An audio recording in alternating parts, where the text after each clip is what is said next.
Reginaldo, você costuma falar muito sobre a desfavelização, né? No prazo de 10 anos. Como é que o senhor pretende, se eleito, desfavelizar o Brasil?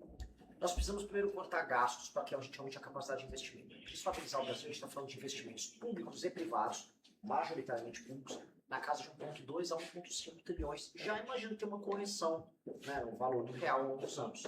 O que isso significa? Significa que regiões que são tratadas como favelas, ou seja, aglomerados urbanos com moradia ruim, sem saneamento básico, eles vão ser separados em modelos diferentes, ou seja, lugares planos com interesse comercial haverá mais investimento em iniciativa privada, nós vamos fornecer para as pessoas o título de propriedade, vamos reformar as casas delas com o título de propriedade. Em lugares perigosos, por exemplo, encostas, ou casas de palafita, lugares de pau a pique, aí sim nós temos que fazer prédios e instalar essas pessoas em habitações decentes. Nós também vamos levar a atividade econômica, criar zonas econômicas especiais, no que eram antigas favelas, para que empresas estarem lá, fazendo que as pessoas não precisem pegar tanto trânsito para se deslocar, porque em geral favelas se incluem em regiões periféricas, e regiões periféricas são longe do trabalho. Então é uma maneira de fazer com que as pessoas não percam tanto tempo delas no trânsito. Só melhoria na vida dessas pessoas de maneira enorme. Outra coisa que isso vai destravar são bilhões, quiçá trilhões de reais, que são os ativos dessas pessoas que hoje não estão titulados, que são essas casas, que passariam a entrar no mercado formal. Então se uma pessoa tem, por exemplo, um pequeno apartamento ou uma casa, agora com o título ela pode pegar uma hipoteca nela para investir em uma reforma, tornar aquelas pessoas dignas, porque elas têm propriedade e elas podem ser tratadas como cidadãs. Então esse é o principal elemento da nossa reforma. Isso vai passar por um mapa e um estatuto da desfavelização, que é passar uma risca em que todos os lugares em que há uma favela, eles serão catalogados, as pessoas vão ser separadas de acordo com o seu núcleo habitacional, vão poder receber o título ou receber a reforma como apartamento.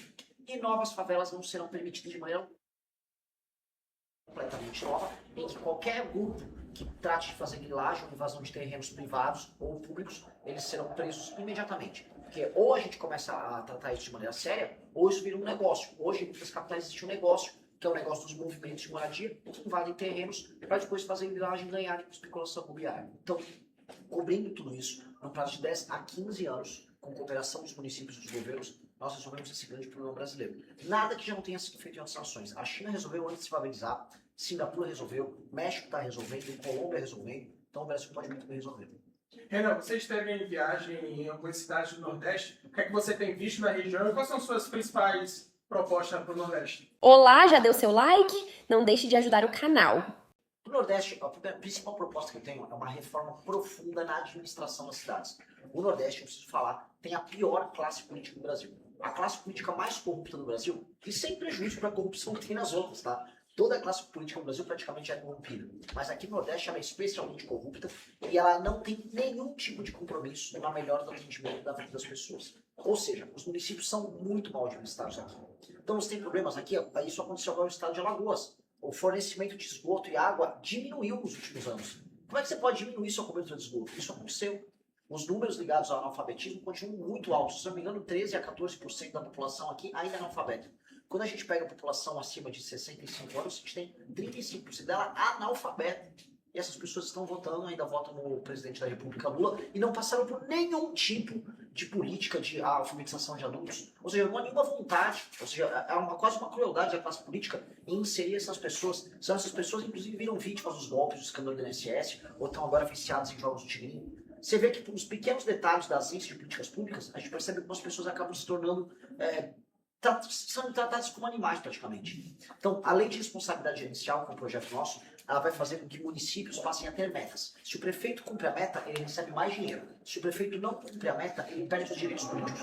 Isso vai fazer com que esse bando de prefeito que tem aqui no interior comece a se picar para trabalhar, para melhorar a vida das pessoas, ou senão o bicho vai pegar e não vai poder concorrer a nada. Porque hoje as prefeituras viraram apenas um lugar, um depósito para receber dinheiro, especialmente emenda, para os políticos ficarem girando esse dinheiro, desviarem um pedaço e nem ligar para o que está acontecendo.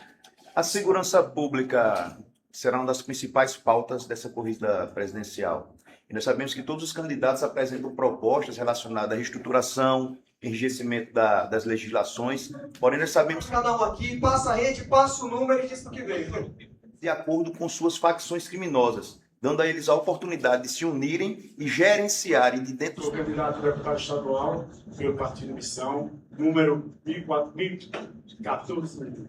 para pulverizar essas facções iniciantes de dentro das cadeias. É uma vergonha que acontece nas prisões. Eu vi isso em Pernambuco, no presídio da Parica, que tinha sido desativado. Ele era completamente controlado pelo Comando Vermelho. A administração inteira dele era feita pelo Comando Vermelho.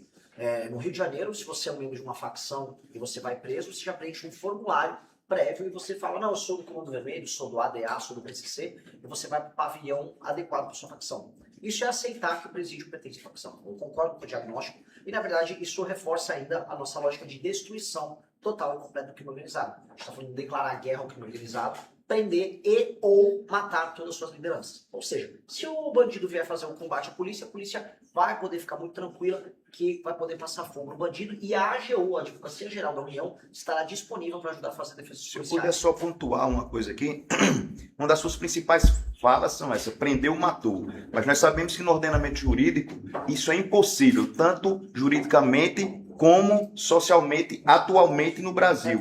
Então, quais seriam as medidas para tornar isso possível, para não ir de encontro à Constituição? É possível, isso se chama legítima defesa de terceiros. Então, quando um policial vê uma pessoa sendo assaltada, com alguém colocando uma arma na cabeça dela para levar um celular, o policial pode atirar e levar a óbito esse bandido. Ou quando eu falo prender ou matou, eu falo disso. Talvez esteja falando, por exemplo, da pena de morte, que ela é proibida por cláusula pétrea na nossa Constituição. Sim, infelizmente ela é. Gostaria de alterar? Sim. Será feito no meu primeiro mandato? Espero, talvez, mas não coloco como prioritário. Porque eu acho que nós conseguimos resolver o crime de outra maneira. Mas minha vontade é pegar esses caras e eliminar boa parte deles, sim. Se eu falar com o meu coração, o que o meu coração sente, minha mãe já foi alvo de uma ação terrível, que são sequestros relâmpagos em São Paulo. A pessoa ficou torturando ela psicologicamente, falando que ia matar e jogar ela num rio. E não matou, por glória, graça de Deus, mas o que eu gostaria de fazer? Eu tinha 13 anos. Eu só ficava pensando em como eu ia matar esse bandido. O terror que minha mãe passou, ela não podia andar na rua nos dias seguintes, foram meses dela tendo que fazer terapia. Então é lógico que certas pessoas que são terrivelmente cruéis, como o bandido que assaltou e matou um menino na frente do próprio pai, essa pessoa não tem que ter recuperação. Agora, dá pra gente coibir a criminalidade e fazer essas pessoas sofrerem uma pena muito dura na cadeia, ficando 30, 40, 50, 60 anos na cadeia, alterando a legislação já pré-existente, que é o que nós vamos fazer. Candidato, o senhor vem criticando duramente os políticos já tradicionais no Brasil, no Nordeste e também aqui em Alagoas. Como é que o senhor pretende, caso eleito, conversar, dialogar com esses políticos para conseguir aprovações de projetos, reformas, etc? Olha, eles mesmos, entre eles, vivem brigando entre si. E faz parte do jogo político você agredir e tirar espaço daquele que você considera errado. Infelizmente, eu falo sim com muita tristeza, os brasileiros nessa eleição vão eleger um monte de bandido. A real é, aqui em Alagoas, há uma série de famílias tradicionais que vão eleger seus aliados para deputado federal. Em São Paulo, meu estado, vão fazer a mesma coisa. Na Bahia, vão fazer a mesma coisa. No Rio Grande do Sul, vão fazer a mesma coisa. Portanto, eu, como presidente, vou ter que lidar com um monte de tranqueira que a população vai enviar. E o que eu vou fazer é, falar para as pessoas na televisão, olha, vocês votaram mal, erraram, e agora eu terei que lidar, informar o governo com os partidos políticos deles. Não com os bandidos. Eu vou fazer uma coisa que existe nas grandes democracias, especialmente nos regimes parlamentaristas, que é, quer fazer parte do governo? Faça uma resolução partidária vinculante sobre a sua bancada, ou seja, você pode fazer parte do meu governo, mas o seu partido vai ter que votar na agenda que venceu as urnas. E qual é a agenda? Combate ao crime organizado, lei de responsabilidade gerencial, uma nova reforma na área trabalhista, reforma fiscal para a gente fazer com que as contas públicas se resolvam, eu possa baixar imposto e abaixar os juros. Assine isso, transforme em resolução, pode compor o governo. Vai ser essa a minha lógica. E eu posso fazer isso criticando eles. O que você não me verá, entretanto, é participando das festas com eles. Como as festas que rolou lá da turma do Banco Master. Isso eu não vou estar presente. Renan, nessas últimas semanas, o presidente Lula e o candidato à presidência, o Flávio, disseram que não vão participar dos debates, caso o senhor e outros candidatos participem. Como é que o senhor recebeu essas notícias e essas informações? O que é que o senhor acha por trás, o que é que tem por trás dessas estratégias de não participar dos debates nesse primeiro turno? Com todo o respeito aos demais candidatos, na verdade era sobre mim, tanto que saiu uma matéria já da Folha de São Paulo falando que o Lula não queria ir a um debate que ele estivesse presente, e hoje saiu inclusive uma declaração do Silas Malafaia para o veículo Metrópolis, dizendo que o Flávio não deveria ir porque eu estarei lá, e que eu sou meio destemperado. Isso é muito engraçado vindo do Silas Malafaia. Ele é mais destemperado do que qualquer outra liderança religiosa que eu já vi. E na verdade eu até posso usar aqui como resposta para o Silas Malafaia, eu posso falar que o Flávio Bolsonaro é corrupto de maneira muito calma, muito pontuada, de uma maneira muito elegante. Posso perguntar, meu querido Flávio Bolsonaro, senador da República, por que você recebeu mais de 100 milhões de reais do senhor Vocaro para fazer o filme da Horse? O que você entregou em troca? Posso fazer essas perguntas de maneira muito tranquila. O ponto é, eles estão fugindo dos debates porque eles não têm nada a apresentar, nem como resultado de governo, como é o caso do Lula, nem como proposta, como é o caso do Flávio, e ambos estão completamente queimados em termos de escândalo de corrupção. O filho do Lula, cada dia descobre uma novidade. A amante dele lá, aquela Luxinger, ela estava dizendo que ia conseguir obter através do LinkedIn um contrato de 600 milhões para canabidiol com o governo. Do outro lado, o Flávio Bolsonaro é um escândalo atrás do outro. Vamos lembrar que ele é aliado da banda podre da política do Rio de Janeiro, da turma ligada ao Comando Vermelho, Fábio Bacelar e TH Joias, que foram presos. Então, é um jogo muito complicado, né? Eu entendo o medo deles. E, modéstia à parte, eu acho que eu falo um pouquinho melhor do que eles e vou dar trabalho se eles estiverem juntos. Então, acho que foi muito prudente. Acho que eles estão fazendo a decisão certa no fugir de mim. Acho que é a única coisa que resta para eles. Como você tem visto no âmbito geral as eleições, uma dualidade entre Flávio, Lula, o senhor, quase como uma terceira via, também tem Caiado. Então, como você tem visto as eleições no modo geral esse ano? O Lula e o Flávio querem que seja um jogo de cartas marcadas, em que ambos vão no segundo turno, com ninguém falando de eleições. Lá no segundo turno, o Lula ganha do Flávio. E o Flávio sabe disso. Então é meio que um jogo combinado. Já foi um jogo combinado no final do ano passado. Flávio só é candidato porque foi combinado inclusive com o Lula. E aí nesse jogo, todo mundo aqui sai perdendo. Então nós precisamos fazer as pessoas falarem de eleições. Por isso que eu elogio o trabalho da imprensa que está fazendo a cobertura. Porque tem que cobrir a eleição, as pessoas têm que entender o tamanho do problema que a gente está metido. Porque do jeito que está, ninguém vai comentar nada. Nenhum presidenciável dos dois primeiros vai participar dos debates. Vão ficar fingindo que está tudo normal. Vão para o segundo turno. Vão fingir que vão brigar. Também não vão um com o outro para debate para o segundo turno. E o Brasil só vai para batedouro silencioso. Então isso está muito errado. Falando em candidaturas, o senhor acha que o Pablo Marçal irá manter sua candidatura ou ele vem com algum objetivo político fora a corrida presidencial? Eu não tô acompanhando a aventura dele. Ele é uma pessoa que eu não levo a sério. E acho que ninguém deveria levar. Renan, uma dúvida aqui. Referente a pautas trabalhistas, escala 6x1 e entre outros temas que estão sendo debatidos e falados nos últimos anos. Qual o seu ponto de vista e quais os seus projetos para a classe trabalhadora CLT, popularmente conhecida? O principal direito que um trabalhador tem é o trabalho. O modelo jurídico que o Brasil tem, a CLT, faz com que a pessoa sequer tenha um trabalho. A maior parte dos empregos que foram gerados nos últimos anos foi através da informalidade ou das MEIs, microempresas individuais. Portanto, o modelo da CLT está deixando de existir, porque o mundo trabalha com os métodos. Mas, se um empregador apresenta para uma pessoa que quer trabalhar com ele, olha, você pode ser CLT e ganhar R$ 2.500, ou você pode ser MEI e ganhar R$ 4.800. O que a pessoa vai escolher? Óbvio que vai ser MEI. O governo leva todo o salário dele. O governo está comendo o salário dele CLT. O que eu quero fazer é uma reforma que facilite a contratação das pessoas, uma reforma que pague por hora de trabalho, então todo mundo sabe o valor que está pagando por hora trabalhada e que tenha muito menos impostos. Muito menos impostos. O que vai fazer com que o dinheiro fique na mão do trabalhador. Este modelo é o modelo real. Aí se quer trabalhar um pouco mais ou trabalhar um pouco menos, o trabalhador decide, porque ele escolhe as horas trabalhadas. A gente pode até estipular um limite de horas por semana trabalhado, sem o menor problema. O que a gente não pode permitir, entretanto, é engessar o mercado de trabalho, o governo cobrar impostos como se não houvesse amanhã, e o trabalhador não ter o seu principal direito, que é o trabalho. Candidato, sobre saúde, né? Como é que o senhor avalia o SUS hoje? Quais seriam suas propostas para a saúde? O SUS, no papel, como ideia, uma ideia que surgiu nos anos 80, é uma ideia muito interessante. Entretanto, a execução não está boa. E por que ela não está boa? Porque há um gravíssimo problema de acesso. Qualquer pessoa que tente fazer um exame ou tentar fazer uma cirurgia vai ficar numa fila gigantesca e ela não tem uma espécie de um guia. O que é um guia? A pessoa vai, tem que fazer um exame, tentar ir em uma UBS, tem que ir numa policlínica, tenta falar com o médico, tenta falar com o vereador da cidade para tentar falar com o médico, tenta furar uma fila aqui e ali. É assim como funciona o SUS. O SUS é caótico, porque a lógica interna dele que tinha sido prevista não foi cumprida. Existe uma tese no SUS que são das regiões de saúde. Se divide os estados em regiões de saúde e essas regiões têm que ser autônomas. Tem que ter as UBS, as policlínicas e os hospitais. Isso é um sistema piramidal em que cada região ela consegue se atender sozinha. Hoje isso não acontece. Um deputado escolhe construir um hospital numa região onde ele tem voto, ou com um prefeito que ele é amigo. Essa lógica será quebrada pelo governo. O que nós vamos fazer é resolver o acesso, resolver a fila e criar a trilha de atendimento, que é o agente de saúde vai acompanhar todo o tratamento, do momento do exame até uma eventual cirurgia que aquela pessoa vai fazer. E esse tratamento será guiado por eles, só vai ter um caminho. Não vai ser o caos que é hoje, que é o caos que também gera as nossas filas. Segunda coisa, a gente vai hiperinformatizar. Nós vamos colocar inteligência artificial, vamos criar um aplicativo aos moldes que foi feito em El Salvador, que é o Dr. SV, em parceria com o Google, que utiliza a inteligência artificial e um prontuário único que não existe no Brasil, para você acompanhar a evolução do quadro clínico da pessoa, para você prever remédios, para você prever atendimento, alocação de médico, alocação de enfermeiro, com novas contratações, novos contratos, novas obras. Isso suspende o caos que nós temos, vai fazer a gente economizar dinheiro que é mal gasto e investir onde precisa.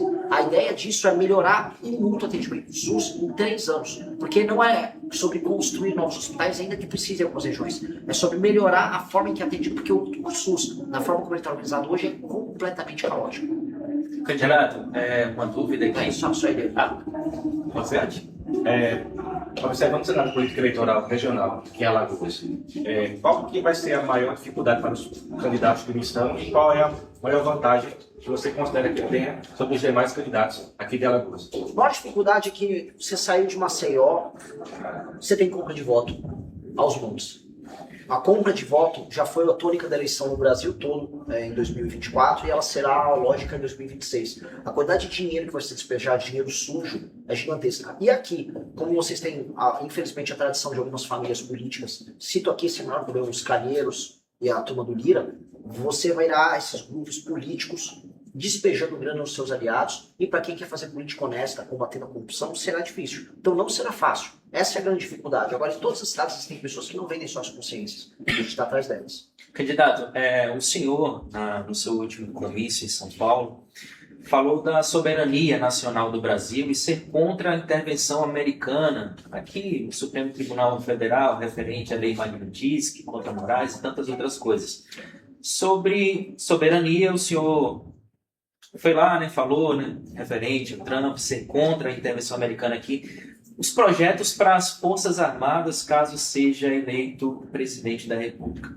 O primeiro projeto para mexer nas Forças Armadas é a reforma da Previdência. Que a gente gasta o nosso dinheiro com Forças Armadas pagando a aposentadoria de general que nunca participou de guerra. E assim, tem mais general aqui, em números absolutos, que os Estados Unidos da América, que é um país muito maior, muito mais rico e que efetivamente está sempre envolvido em alguma guerra. O que é uma maluquice. A gente gasta com folha, mas não gasta com equipamento. Então, precisamos de uma reforma da Previdência, precisamos de reforma fiscal, precisamos, como está previsto no nosso livro, criar um complexo industrial militar. É previsto de acontecer isso na região de São José dos Campos, onde tem o ITA, onde tem o Embraer, onde já foi o antigo complexo industrial militar brasileiro. Mas, no long run, aí entram as questões das terras raras, ser o Brasil um local de produção bélica de altíssima qualidade, em parceria com as maiores nações do mundo, com troca de tecnologia, e aí nós fornecemos equipamentos, fazemos trocas tecnológicas, utilizamos a questão das terras raras como elemento de barganha para tudo isso, e aí participamos aí sim de uma reindustrialização e um rearmamento das nossas forças que torne a gente minimamente protegido. E aí tem aquele tema mais polêmico que eu falo, que são as armas nucleares, que o Brasil terá que ter armas nucleares nos próximos 30 anos se quiser ser um país levado a sério. País levado a sério tem arma nuclear. Se não tem arma nuclear, não pode pleitear lugar no Conselho de Segurança da ONU. Aí vira um tigre de papel, ou uma onça de papel. Não é o caso. Então nós precisamos discutir isso sim. Não para ficar tirando bomba em ninguém, tá? É para ter poder de dissuasão. Você tem que ter uma bomba para guardar no bolso. No bolso não cabe, mas vocês entenderam. Para que você possa proteger caso alguém venha gritar com você, que venha te ameaçar. Renan, muito se fala de uma mudança, pessoal? Muito se fala de uma mudança no STF, inclusive com mandatos para os ministros. Como é que o senhor tem acompanhado ministros do STF envolvidos em possíveis escândalos de corrupção e todas essas propostas que tem para retirar ministros, impeachment, tornar mais fácil e dificultar, inclusive, as decisões monocráticas, que são um dos grandes pontos de crítica no Brasil inteiro? Nós vamos atuar junto com o Senado, no governo nosso, você pode ter certeza absoluta, para fazer com que o impeachment de ministros e para passar uma legislação que acabe com a decisão monocrática, a criação de um foro específico, especial, formado por desembargadores que vão ter mandato de 2 anos, que vão julgar os deputados e senadores e assim tirar o julgo do STF sobre eles. E ministros que participaram do escândalo de corrupção tem que ser investigado, tem que ser julgado. Isso vai acontecer como? Com um PGR autônomo e independente tem que ser colocado lá na Procuradoria-Geral da República, uma Polícia Federal independente fazendo investigação, e aí sim você resolveu o sistema de freios e contrapesos, que hoje está pendendo demais a favor do STF. A gente alterando esses elementos, o STF vai ter que ceder. Se não quiser ceder, eu tenho 4 indicações como ministros supremos. Então aí, com essas 4 indicações, eu farei maioria no STF, especialmente conversando com os ministros que são bem intencionados, e aí com essa maioria a banda podre vai ter que se curvar. Se não se curvar, vai terminar afastada ou impeachmentada, em última instância até presa. Renan, ele vai fazer só mais um ali pra gente encerrar, tá?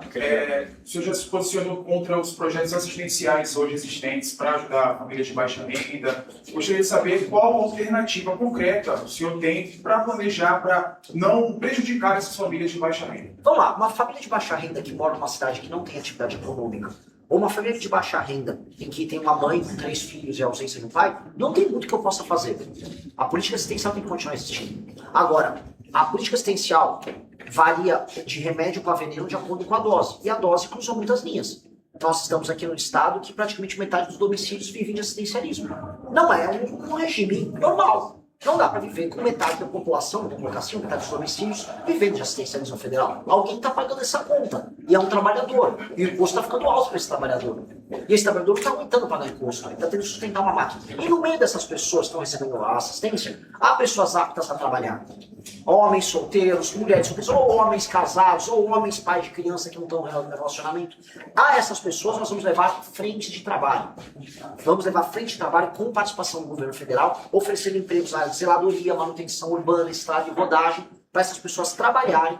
Vão também receber um vale transporte, um vale alimentação para trabalhar, além do valor do auxílio. Vamos ajudar essa pessoa a estudar e vamos começar a movimentar essas cidades. Outra coisa que vai acontecer, municípios que têm prefeitos que vivem de repasse federal, aqui em Alagoas são praticamente todos os municípios, eles terão metas. Metas de desempenho. A principal meta é fazer e gerar economia formal, atrair empresa, gerar emprego real para que as pessoas saiam do assistencialismo. Ninguém vai querer fazer com que uma família que não tenha condição no município que não há atividade econômica deixar de ter o seu benefício. Dito isso, gente que está vivendo com isso, que está acontecendo aos montes, pega um benefício e faça só um bico, enquanto tem uma pequena loja de material de construção, um bar, um restaurante que não contratar e com medo de contratar porque essa pessoa não quer se formalizar, esta farra vai acabar. E aí, curtiu o corte? Então dá aquela ajudinha, deixa o seu like, compartilha e se inscreve no canal. Um abraço e até o próximo vídeo, porque o futuro é glorioso.